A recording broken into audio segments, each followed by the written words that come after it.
ကဲမင်္ဂလာပါဗျာစန္ဒရှင်စီရီတော်မြေကြီးကိုဖူးမြော်လို့ရအောင်တင်ပေးလိုက်ပါတယ်နော်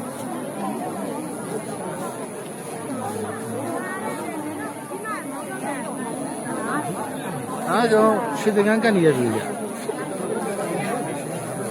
အားတော့ရွှေတကန်းကတ်နေကြတာနော်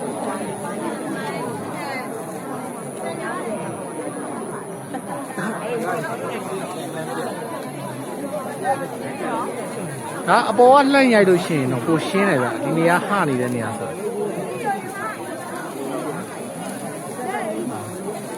အချော်တော့ရဲ့အဆက်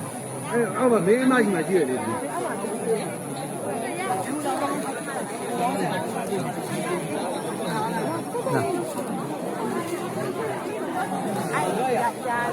ဒီနေ့ကတော့ရင်ပြင်မှာအပြေပဲဗျနော်ဒါလေးက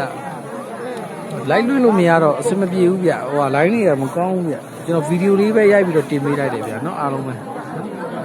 အဲ့တော့အောက်မှာဖျားပူလို့နေကျွန်တော်ကတော့ဒီအောက်မှာဖြစ်ဖြစ်မဖြစ်အပေါ်မှာဖြစ်ဖြစ်ဟိုကလုံးမယ်ပေါ့နော်ပရိစိတ်ပဲပေါ့နော်ပရိစိတ်ဒီအောက်မှာပဲပရိစိတ်ပဲပေါ့နော်ဒီအောက်မှာလည်းဟိုမှာ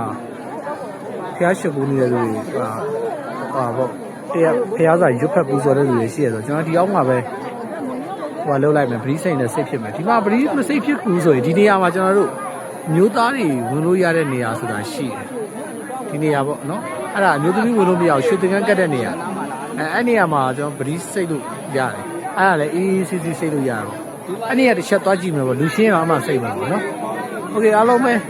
စိတ်ရှမ်းသာရင်ကိုကြီးချက်မှကျင်နဲ့ပြည့်လို့ကြပါမယ်